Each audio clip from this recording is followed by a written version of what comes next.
ప్రభు ఘనమైన నామమునకు మహిమ కలుగునుగాక. మన ప్రభువును రక్షకుడునునైన యేసుక్రీస్తుల వారి యొక్క ప్రశస్తమైన నామమునకే మహిమ, ఘనత, ప్రభావములు యుగ యుగములకు కలుగునుగాక. సర్వాధికారి అయిన దేవుడు ఆయన గొప్ప కనికరమును బట్టి మరొక శ్రేష్టమైన శుభ సమయాన్ని మనకు అనుగ్రహించి సజీవుల లెక్కలో మనలను జ్ఞాపకం చేసుకొని దేవుని స్తుతించే భాగ్యాన్ని దయచేసినందుకు దేవాది దేవునికి మనము ఎంతగానో కృతజ్ఞతాస్తుతులు చెల్లించవలసిన వారుగా ఉన్నాం.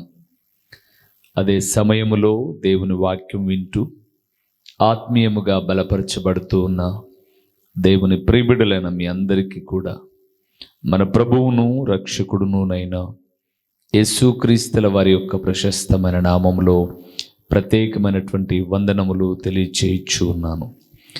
దేవుని వాక్యమును ప్రేమించే మిమ్మలను, మీ కుటుంబములను నా ప్రభు అయిన యేసుక్రీస్తు నిండారులుగా దీవించునుగాక. ప్రభువునందు ప్రియమైన వార్లారా, దినదినము ఒక విషయాన్ని మనం ధ్యానం చేస్తూ ఆత్మీయతలో వర్ధిల్లడానికి ప్రభువునిస్తున్న కృపను బట్టి ప్రభువునకు మనము కృతజ్ఞులము, స్తుతులు చెల్లించబద్దులమై ఉన్నాము. ఈ సమయములో మనము ధ్యానము చేయబోతున్న అంశ భాగము ఏమిటి అనగా, దేవుని నమ్మిన వారికి ఏమి కొదువ ఉండదు. కుదువ కాదు, మళ్ళా కుదువ వేరు, కొదువ వేరు. కొదువ అంటే తక్కువ. దేవుని నమ్ముకున్న వాళ్ళకు ఏమి తక్కువ చేయడు, కొదవ చేయడు, కొరత ఉండదు, లేమి ఏది ఉండదు, కొదవ లేని జీవితం. నిజమే, ప్రభువుని నమ్మినప్పుడు బైబిల్ గ్రంథంలో మనం చూస్తూ ఉన్నప్పుడు చాలా విషయాలు లేఖన భాగంలో మనం చూస్తాం. దేవుని నమ్మక ముందు నీకున్నది కొంచెమే, దేవుడు నిన్ను ఆశీర్వదించినది మరి ఎక్కువ అని భక్తులు పలికారు. అలాగే ప్రభువు నమ్ముకున్న మన జీవితాల్లో ఒకప్పుడు ఉన్నది ప్రస్తుతాన్ని మనము కంపారిజన్ చేసుకుంటే, సరిచూసుకుంటే అన్ని విషయాలలో దేవుడు మనకు కొదువ లేకోకుండా, తక్కువ లేకోకుండా ఆశ్చర్యకరమైన, అద్భుతకరమైన సహాయం అందిస్తూ వచ్చాడు. కాబట్టి ఈరోజు బైబిల్లో కొన్ని మాటలు మనం చూస్తున్నప్పుడు ఏమి కొదువ ఉండదు, ఎవరికి కొదువ ఉండదో కూడా చూద్దాం. ఏమి కొదువ ఉండదో, ఎవరికి కొదువ ఉండదో కూడా కొన్ని విషయాలు మనం చూద్దాం. అందుకే దేవుని నమ్మిన వారికి ఏమి కొదువ ఉండదు, ఎవరికి కొదువ ఉండదు అనే మాటలు కొన్ని చూద్దాం. రండి వాక్య భాగంలోనికే వెళ్ళిపోదాం. కీర్తనల గ్రంథము 34వ కీర్తన 9వ వచనములో ఒక అద్భుతకరమైన మాట కీర్తనాకారుడు దైవదాసుడైన దావీదు మాట్లాడుతున్నాడు. 34వ కీర్తన 9వ వచనం. యెహోవా భక్తులారా ఆయన యందు భయభక్తులు ఉంచుడి. ఆయన యందు భయభక్తులు ఉంచువానికి ఏమియు కొదువలేదు. మొట్టమొదటిది, దేవుని యందు భయభక్తులు గలవారికి ఏమియు కొదువ ఉండదు. మరి కొదువ ఉంది అంటే ఏమి లేదని అర్థం? భయభక్తులు లేవని. అంతే ప్రియులారా, దీనికి మరలా నేను పెద్ద ప్రసంగమే అవసరంలా, రెండే మాటలు. అందుకే అక్కడ పై వచనంలో అన్నాడు, యెహోవా భక్తులారా ఆయన యందు భయభక్తులు ఉంచండి. భయభక్తులు ఉంచిన మీకు ఏమీయు కొదువ ఉండదు అన్నాడు. అంటే ఫలానిది కొదువ అని చెప్పే అవకాశం దేవుడు మీకు ఇవ్వడు. మీరు చేయాల్సింది ఏంటంటే ఆయన యందు భయభక్తులు కలిగి ఉండడమే. ఈరోజు ఎందుకు కొదువ ఉన్నాయి అని అంటే, భయం ఉంటే భక్తి ఉండట్లా, భక్తి ఉంటే భయం ఉండట్లా, లేదా భయభక్తులు అస్సలు ఉండట్లా.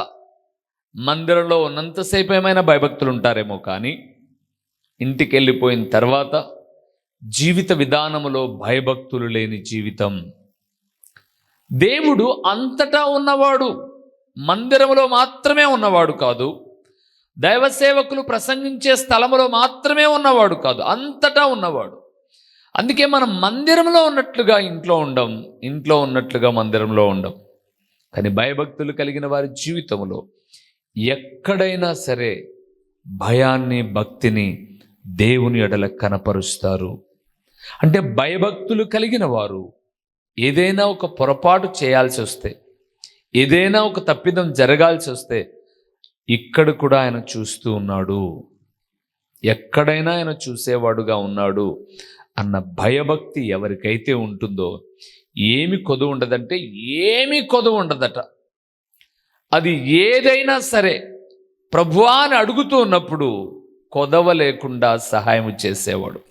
రెండవ విషయం అక్కడేంది చూడండి, 34వ కీర్తన 10వ వచనంలో భయభక్తులే కాదు ఎవరికి ఏమి కొదవ ఉండదు అని అంటే 10వ వచనం 34వ కీర్తనలో సింహపు పిల్లలు లేమి గలవై ఆకలి గొనును. ఇక్కడ ఒక కొదవ చెప్పాడు చూడండి, యెహోవాను ఆశ్రయించు వారికి ఏ మేలు కొదువై ఉండదు. వీరెవరు? వీళ్ళు దేవుని ఆశ్రయించేవారు. దేవా, నా ఆశ్రయము, నా దుర్గము నీవే అని ఎవరైతే ప్రభువును ఆశ్రయిస్తారో వారికట ఏ మేలు కొదువై ఉండదు అన్నాడు. ఈరోజు మనుషులను ఆశ్రయిస్తూ ఉన్నారు, అందుకే కొదువలు, కొరుతలు. కానీ దేవుని ఆశ్రయించే వారికి కొదవ ఉండదు ప్రియులారా. అందుకే కొంతమంది జీవితాల్లో చూడండి, మనుషులను ఆశ్రయించినంతగా దేవుని ఆశ్రయించరు. అందుకే బైబిల్లో కీర్తనాకారుడు ఒక చక్కటి మాట 118వ కీర్తనలో అన్నాడు, మనుషులను నమ్ముకొనుట కంటే, రాజులను నమ్ముకొనుట కంటే, వారిని ఆశ్రయించుట కంటే యెహోవాను ఆశ్రయించుట మేలు. అవును ప్రియులారా, ఏ మనిషి అయినా మనకు సహాయం చేయాలంటే ఆ మనిషికి ఎవరు సహాయం చేయాలి? దేవుడే సహాయం చేయాలి. ఎంతటోడన్నా కానివ్వండి, ఆ మనిషికి దేవుడే సహాయం చేయాలి. ఎంతటోడన్నా, ఉద్యోగస్తుడు కానీ, వ్యాపారస్తుడు కానీ, క్రీడా రంగంలో ఉండని, రాజకీయ రంగంలో ఉండని, ఏ రంగంలోనైనా ఉండనివ్వండి, ఆ మనిషికి ఏదో ఒక రీతిగా దేవుడే సహాయం చేయాలి. అప్పుడే ఆ మనిషి మనకు చేయగలడు. అందుకే బైబిల్ గ్రంథంలో మనం చూస్తున్నప్పుడు షోమ్రోనులో ఒక కరువు వచ్చింది. కరువు వచ్చినప్పుడు ఆ దేశంలో ఉన్న స్త్రీలు, రాజా తినడానికి ఆహారం లేదు రాజా, కనికరాన్ని చూపించు రాజా అని అడిగారు. రాజు అంటాడు, దేవుడే కరుణించలేంది నేనేం చేయమంటావు?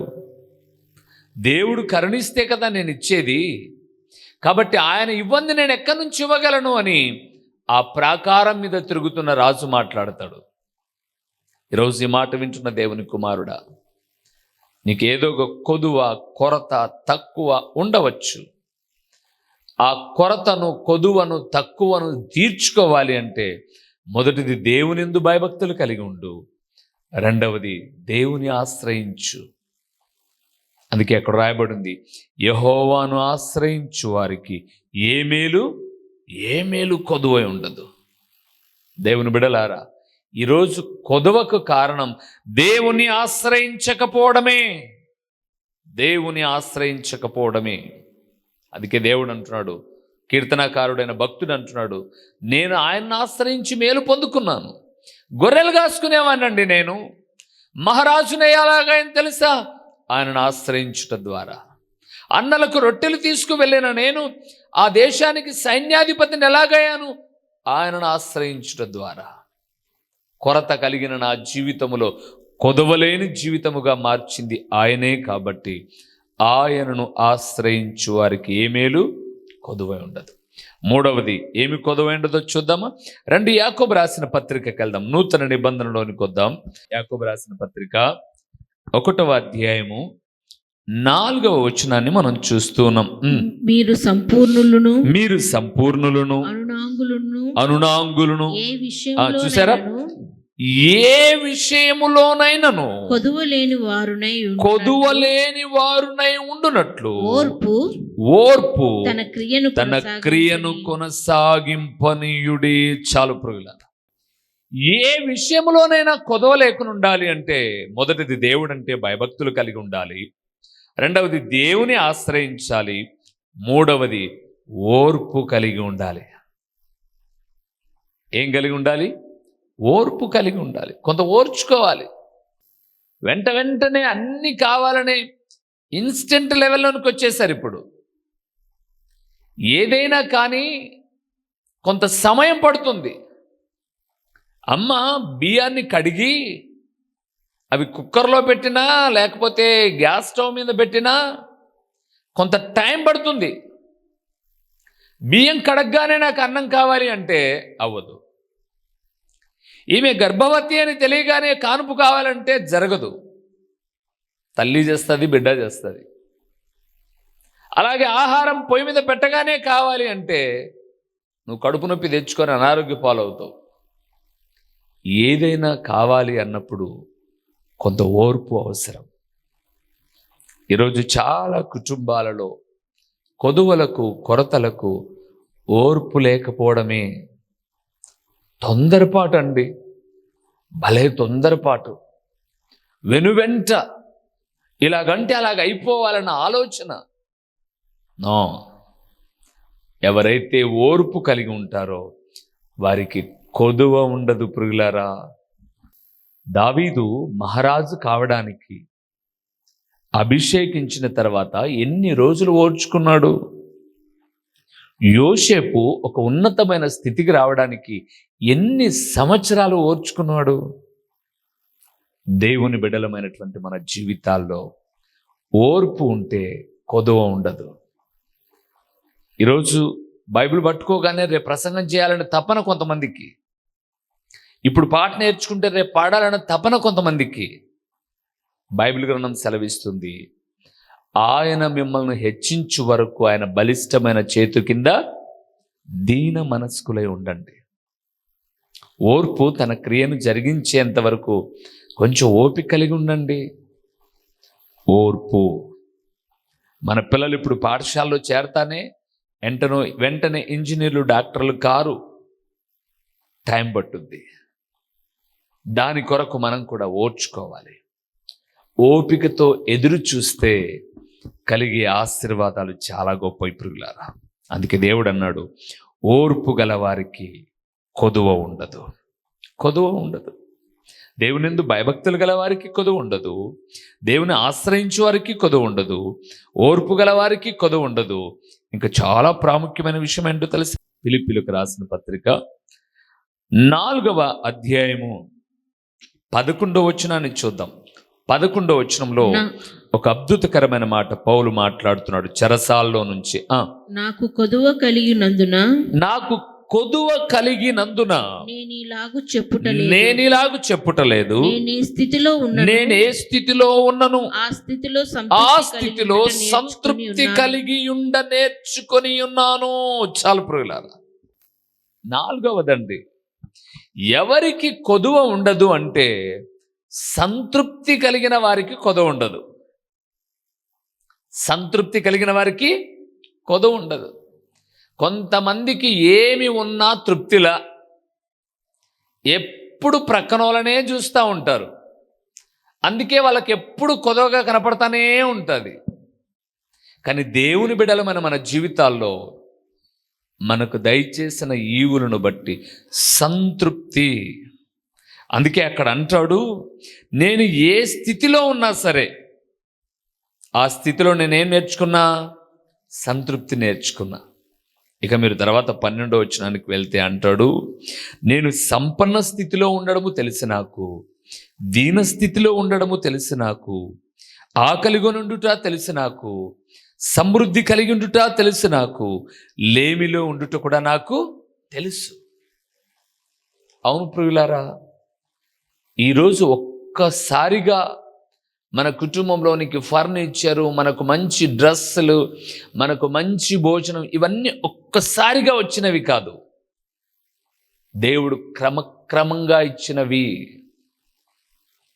మనం ఓర్పు కలిగి ఉంటే ఇచ్చినవి.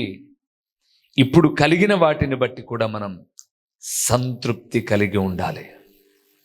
నేను ఆ మధ్య హైదరాబాద్కి వెళ్ళాను ఒక చోటికి. హైదరాబాద్కి వెళ్తే ఒక 3 ఫ్లాట్ సూపర్గా ఉంది ఇల్లు. నన్ను పిలుచుకెళ్ళినటువంటి ఆయన ఆ ఫ్లాట్లోకి ఇది మా కొడుకుదే అని పిలుచుకెళ్ళాడు. ఆ రూమ్లోకి వెళ్తే ఎక్సలెంట్ అండి. ఆ ఫర్నిచర్ కానీ, వాళ్ళు ఒకప్పుడు మా ఊరు వాళ్ళే అంటే మేము పల్లెలో ఉండేవాళ్ళం, మా ఊరు వాళ్ళే. వాళ్ళ ఫర్నిచరు, వాళ్ళ రూము, వాళ్ళ డిజైనింగ్ అని ఒక్కొక్కటి చూపించారు అబ్బాయి. ఇది లేటెస్ట్ టాయిలెట్స్ నుంచి, కిచెన్ నుంచి, బెడ్రూమ్స్ నుంచి, సిట్అవుట్ చాలా అద్భుతకరంగా ఉన్నాయి. సో ఇది మేము తీసుకున్నాం, ఒకప్పుడు ఇంత ఇప్పుడు ఇంత అని చెప్పాడు. చాలా సంతోషం అన్నారు. ఇంకా మీరు పైకి ఎక్కితే మొత్తం ఈ వ్యూస్ అంతా, అంటే ఈ చుట్టుపక్కల ప్రదేశాలన్నీ కూడా, ఇక్కడ నుంచి హైటెక్ సిటీ ఇవన్నీ కనిపిస్తాయి అన్నాడు. వెళ్దాం పద పైకి వెళ్ళాం, నడుచుకుంటూ పైకి వెళ్ళిపోయాం. ఫస్ట్ అంతా ఓపెన్ ప్లేస్, చాలా బాగుంది. పిల్లలు కూడా సెటిల్ ఆడుకుంటున్నారు పై ఫ్లోర్లో. చూశాను, సంతోషపడ్డాను. ఇటువైపు నుంచి అటువైపుకి వెళ్ళాం. అటువైపుకి వెళ్తే ఆడ కూడా ఫర్నిచర్ ఉంది. ఇదేంటి, ఇది పైన ట్యాంక్ కదా అంటే మన మాదిరి సింటెక్ కాదు, వాటర్ ట్యాంక్ కట్టుకున్నారు వాళ్ళు సిమెంట్తో. దాని కింద స్థలం అంతా ఖాళీగా ఉంది, దాని కింద ఫర్నిచర్ ఉంది. చాలా బాగుంది అది. ఇదెవరిది ఫర్నిచరు అని అడిగాను. ఆ అబ్బాయి అన్నాడు, ఇది మేము పాతింట్లో ఉన్నప్పుడు కొంచెం చిన్న డ్యామేజెస్ ఉంటే ఇది వద్దు అని చెప్పేసి కిందనున్నది కొన్నా అన్నాడు.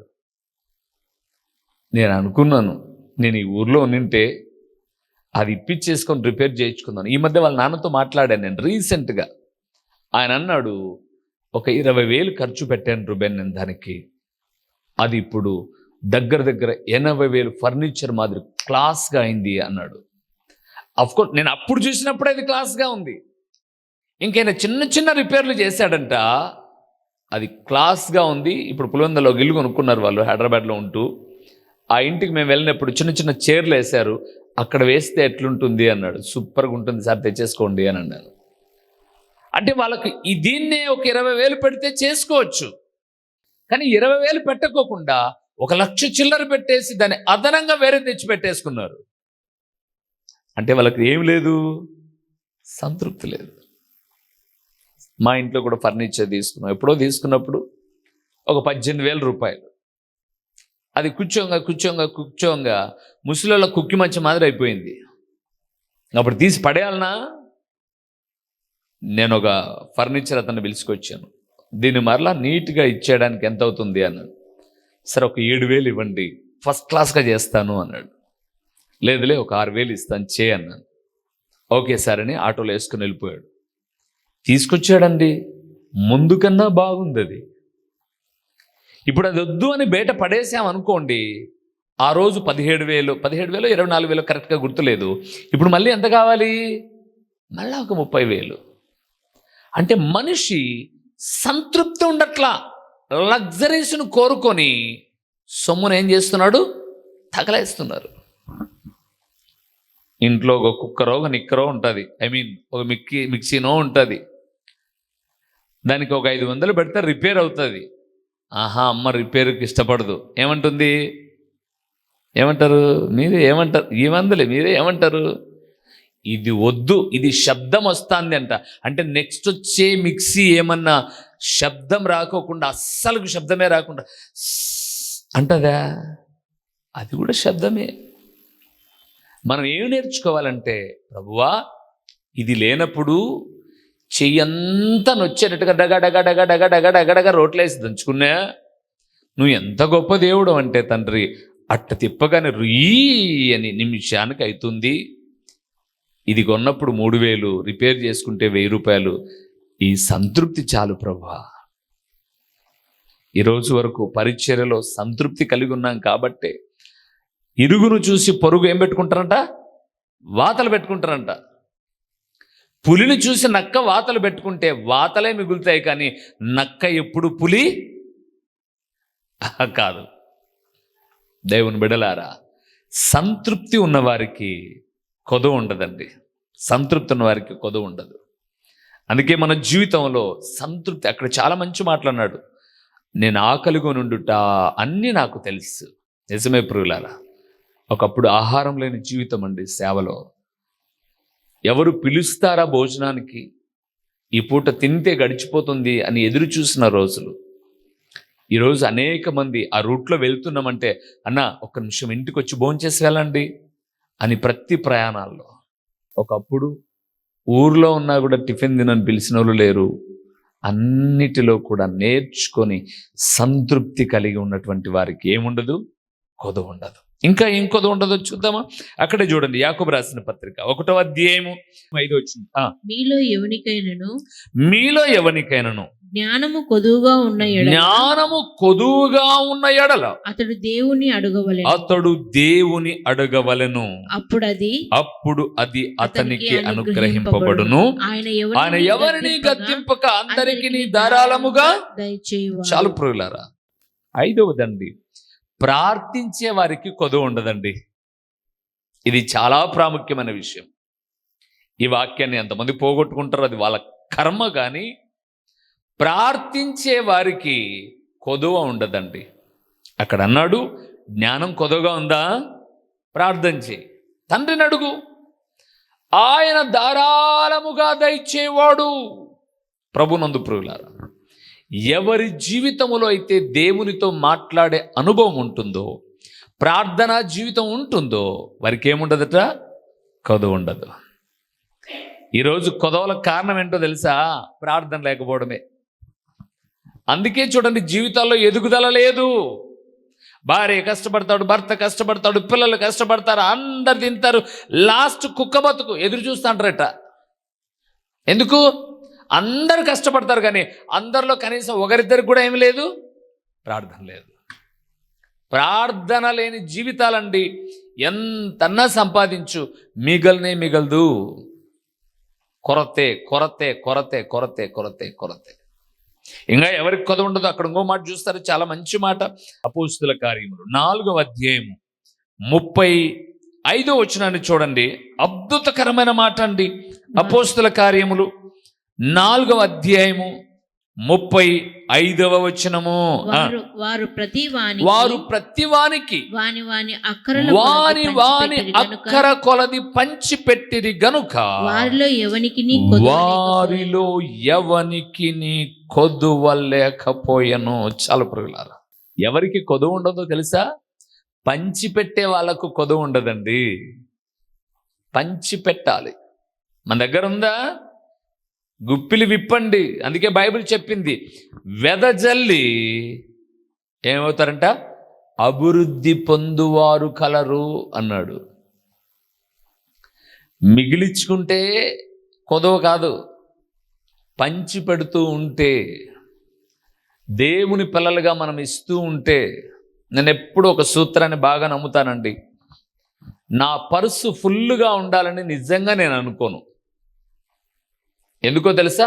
ఫుల్గా ఉంటే పర్సు అట్లే ఉంటుంది. ఇంకా పర్సు ఖాళీ అయిందనుకోండి, మళ్ళీ ఏమవుతుంది, ఫుల్ అవుతుంది. మీరు గుర్తుపెట్టుకోండి.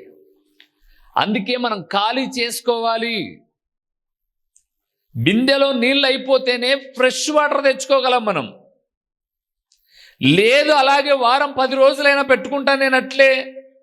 అమ్మ 5 రూపాయలు కాదు ఇది, ధరణి వాటర్ 30 రూపాయలు పెట్టుకున్నా, లేదా కెన్లే బాటిల్ అని చెప్పేసి 20 రూపాయలు పెట్టుకున్నా, లీటర్ బాటిల్ అని చెప్పి నెలల తరబడి పెట్టుకున్నాం అనుకో, ఏం పడుతుంది? ఎట్టొచ్చి పడుతుందో తెలియదు, పురుగు పడుతుంది దానికి. అయిపోతే కనీసం ఇంకో వాటర్ ఏదో ఒకటన్నా వేసుకోవచ్చు క్యాన్లో, బాటిల్లో. అందుకే గుర్తుపెట్టుకోండి, ఒక మంచి సూత్రం మన దగ్గర ఉంటే గుప్పిలి విప్పుతూ ఉండాలి. ఇచ్చే కొద్ది అండి, కొరత ఉండదు ప్రియులారా. సారేపతిలో ఒక తల్లి ఉంది, విధవరాలమ్మ. ఏం లేదు ఆమె దగ్గర, కొంచెమే ఉంది. నక్కీ అమ్మ ముందు అన్నాడు. ప్రభు, దైవజనుడా, ఈ కొంచెం ఉంది, తింటే ఇంకా మేము చచ్చిపోవాలి. మీరు ఎందుకు చచ్చిపోతారు? నేను వచ్చాను కదా ఇంటికి, ఫస్ట్ నాకు ఇవ్వండి అన్నాడు. పంచి పెట్టే కొద్దీ ఇంకేమి లేదు, కొదవ లేదు. దేవుని బిడ్డలారా, దైవికమైన జీవితంలో మనం నేర్చుకోవాల్సింది ఇంకా చాలా ఉన్నాయి. దైవికమైన జీవితంలో మనం నేర్చుకోవాల్సింది ఏంటంటే, ఈయుడి అప్పుడు మీకు ఇయ్యబడును. ఇయ్యండి. చాలామంది ప్రభునందు ప్రియులారా మందిరం కట్టేటప్పుడు గుప్పిలి విప్పడానికి బిగబట్టారు పాపం. గుర్తుపెట్టుకోండి, ఎవరో బిగబట్టుట ద్వారా దేవుని పని ఆగదు. అందుకే ఎస్తేరుతో మొర్దెకై మంచి మాట అన్నాడు, ఈ సమయం కొరకే నువ్వు ఇక్కడికి వచ్చావేమో, అది నువ్వు మర్చిపోవాకు. నువ్వు కాకపోయినా మరొక దిక్కు నుంచి సహాయం అయితే వస్తుంది, కానీ నువ్వు తప్పించుకోలేవు. దేవుడు నీకు ఇచ్చింది ఎందుకంటే ఇలాంటి సమయాల్లో నువ్వు గుప్పిలిప్పడానికే ఇచ్చాడు ఆయన. నువ్వు ఇకపోతే మరొక చోటు నుంచి ఆయన ఇస్తాడు, కానీ నువ్వు నష్టపోతావు. నువ్వు ఖచ్చితంగా నష్టపోతావు. అందుకే పంచి పెట్టే వారికి కొదవ ఉండదు. ఇంకా మీరు 1 తెస్సలోనికైయులకు రాసిన పత్రిక 4:11 వెళ్తే, పరుల జోలికి పోకోకుండా ప్రేమ కలిగిన వారికి కూడా కొదవ ఉండదు. కొంతమంది ఎప్పుడు ఎవరితోనో ఒకరితో ఏం చేస్తారు, గీక్కుంటా అంటారు. ఎవరితోనో ఒకరితో పోట్లాడకపోతే, నోరు చేసుకోకపోతే సంతృప్తిగా ఉండరు కొంతమంది. పరుల జోలికి పోయే వారికి కాకోకుండా ఉంటే కొదవ ఉండదు.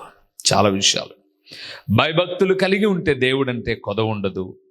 దేవుని ఆశ్రయించే వారికి కొదవ ఉండదు. ఓర్పు గల వారికి కొదవ ఉండదు. సంతృప్తి గల వారికి కొదవ ఉండదు. ప్రార్థించే వారికి కొదవ ఉండదు. పంచిపెట్టే వారికి కొదవ ఉండదు. సహోదర ప్రేమ కలిగిన వారికి కూడా కొదవ ఉండదు. ఈ వాక్యం విన్న మీరు కొదవలేని వారుగా ఉండాలని నా ఆశ, దేవుని ఆశ. అయితే ఇవి చేస్తే తప్ప కొరతలు కొదవలు ఉండవు. ఇవి ఎవరైతే చేస్తారో, ఒకవేళ ఈ రోజు నుంచి ప్రారంభిస్తారో, కొదవలేని జీవితం. తలలు ఉంచుతాం, కళ్ళు మూసి ప్రార్థన చేద్దాం. దేవా, ఇట్టి మాటలు మా అంతరంగాల్లో నీరు కట్టి ఫలింపచేయండి. కొదవలేని వారుగా మమ్మల్ని నిలబెట్టండి. మహిమా స్వరూపివైన మా ప్రియ పరలోకపు తండ్రి, మహోన్నతుడైన దేవా, మీ ఘననామమునకు స్తోత్రములు చెల్లిస్తూ ఉన్నాము నాయనా. ఎవరికి కొదవ ఉండదు, ఎందుకని కొదవ ఉండదు అని మేము చూస్తే విలువైన మాటలు మాట్లాడారు తండ్రి. ఈరోజు ఈ వాక్యమినే బిడలలో ఎవరైనా కొరత కొదవ కలిగిన జీవితాలు జీవిస్తూ ఉన్నట్లయితే, ఈ వాక్యానికి విధేయులై నేటి నుంచైనా కొదవలేని వారుగా ఉండునట్లు మీరు సహాయం చేయండి. అట్టి స్థితిలో ఈ వాక్యం విన్న మా ప్రియులందరినీ కొరత లేని వారుగా, తక్కువ ఇది మాకు అని చెప్పగలిగిన వారుగా కాకుండా, మా దేవుడు మాకు సమృద్ధిగా ఇచ్చాడు, మేము సంతృప్తికరంగా ఉన్నామని చెప్పగలిగిన స్థితిలో ఈ వాక్యమని మా ప్రియులందరినీ మీరు చేయండి. ప్రకటించబడిన పరలోకపు సంగతులు వ్యర్థముగా పోకుండా సారవంతమైన నేలను పడిన విత్తనము వలె 30 60 100 ఫలింపచేసి మీ ఘననామానికి మహిమ ఘనత ప్రభావములు మీరు కలుగు చేసుకొనుమని ఎంతైనా నమ్మదగిన దేవుడవైన మీకు స్తుతులు చెల్లించుకుంటూ యేసు నామములో అడిగి పొందియున్నాము తండ్రి. ఆమేన్. మా చిరునామా దైవజనులు బ్రదర్ ఓ రూబేన్ గారు, క్రీస్తు ప్రార్థనా మందిరం, డోర్ నెంబర్ 1-10-386, నగరిగుట్ట, పులివెందుల, కడప జిల్లా. మీ ప్రార్థనా అవసరాల కొరకై సెల్ నంబర్ 9989067409.